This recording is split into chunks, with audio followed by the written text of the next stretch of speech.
कि भारत की न्याय पद्धति का नाश हो जाएगा तो भारतीय समाज टूट जाएगा, ऐसे ही मैकॉले एक बात और कहता था। मैकॉले की लिखी हुई एक चिट्ठी है मेरे पास, उसकी फोटोकॉपी। लंदन में एक लाइब्रेरी है, उसका नाम है इंडिया ऑफिस लाइब्रेरी, वहां से मैंने निकलवाई है। इंडिया ऑफिस लाइब्रेरी में से ऐसे कुछ 50,000 से ज्यादा डॉक्यूमेंट्स मैं निकाल के लाया और वहां के कई लोगों की मदद से हमने वो निकलवाए हैं। तो उनमें एक चिट्ठी है मैकॉले की, वो उसके अपने पिताजी को उसने लिखी है। जब वो यहां ऑफिसर बन के आया है तो मैकॉले क्या लिख रहा है कि भारतीय समाज को अगर बर्बाद करना है तो भारतीय न्याय पद्धति बर्बाद करो। तो वो करने के लिए उसने आईपीसी बना दिया, सीआरपीसी बना दिया, सीपीसी बना दिया और बर्बाद हुई। दूसरी बात वो कहता था कि भारतीय समाज को बर्बाद करना है तो भारतीय शिक्षण पद्धति का नाश करो। तो मैकॉले कहा करता था कि जो भारतीय शिक्षण पद्धति है, वो खुद मानता था इस बात को, यह दुनिया की सबसे ज्यादा विकसित और सबसे अच्छी पद्धति।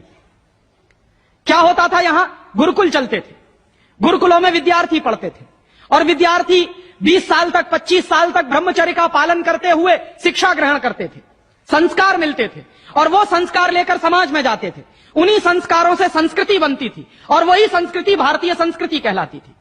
ऋषि थे, मुनि थे, बड़े बड़े ज्ञानी थे, महात्मा थे, वो गुरुकुलों को चलाया करते थे और सारे के सारे गुरुकुल जो चला करते थे उनमें वेदों का अध्ययन, पुराणों का अध्ययन, उपनिषदों का अध्ययन, जो भारतीय ज्ञान है, जो भारतीय मनीषा है, उन्हीं सबका अध्ययन संस्कृत के माध्यम से कराया जाता था।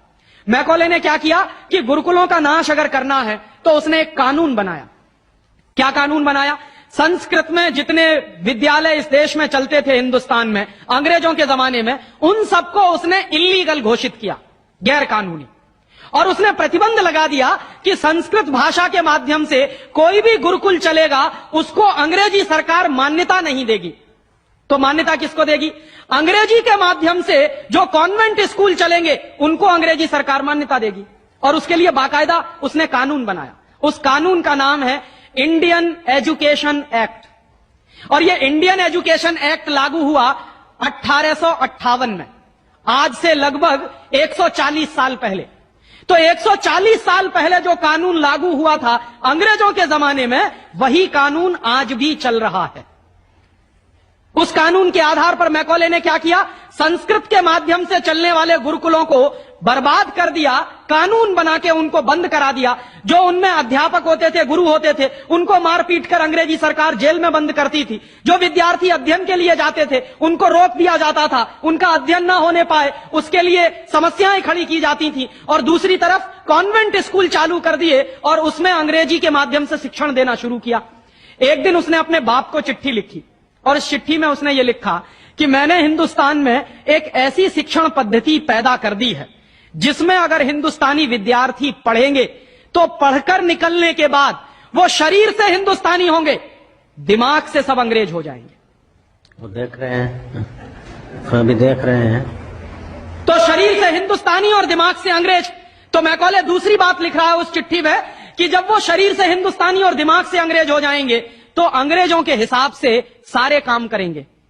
और वो विद्यार्थी जब कॉन्वेंट स्कूल में से निकलेंगे तो सबसे ज्यादा गालियां भारतीय संस्कृति को देंगे, सबसे ज्यादा गालियां अपने मां बाप को देंगे। कैसे? मॉम और डैड कह के। डैड माने होता है मरा हुआ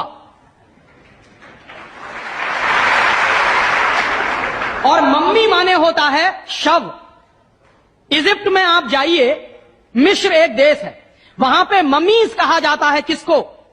मरे हुए आदमी के शव को। तो हमारी मां हो गई मम्मी, मम्मी, और पिताजी हो गए डैड। आया कहां से ये? मैकॉले ने डाल दिया हमारे दिमाग में। और मैं ये कहता हूं कि मैकॉले तो मर गया, उसका बाप भी मर गया, सब मर गए, भगवान उनकी आत्मा को शांति दे, लेकिन उसकी जो आत्मा है वो हम सब में प्रवेश कर गई है।